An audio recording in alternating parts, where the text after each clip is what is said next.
സുഹൃത്തുക്കളെ, ഇന്ന് നമ്മൾ വരക്കാൻ പോകുന്നത് ഇദ്ദേഹത്തെയാണ്. പരിചയപ്പെടുത്തലിൻ്റെ ആവശ്യമില്ലാത്ത നമ്മുടെ തൊട്ടടുത്ത പഞ്ചായത്തുകളിൽ വരെ ഫേമസ് ആയിട്ടുള്ള നമ്മുടെ സ്വന്തം മുജീബാണത്.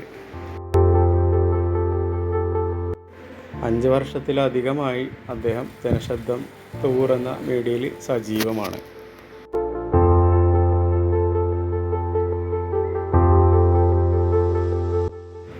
ജനങ്ങളെ നേരിട്ട് ബാധിക്കുന്ന രൂപത്തിലുള്ള ഏത് വാർത്തകളും അദ്ദേഹം സത്യസന്ധമായിട്ട് റിപ്പോർട്ട് ചെയ്യാറുണ്ട്. അതുപോലെ മാധവത്ത് പാലത്തിനെ കുറിച്ചൊക്കെ അദ്ദേഹം വളരെ ദീർഘമായിട്ട് തന്നെ റിപ്പോർട്ട് ചെയ്തിരുന്നു. വളരെ വാർത്താ പ്രാധാന്യവും നേടിയിരുന്നു.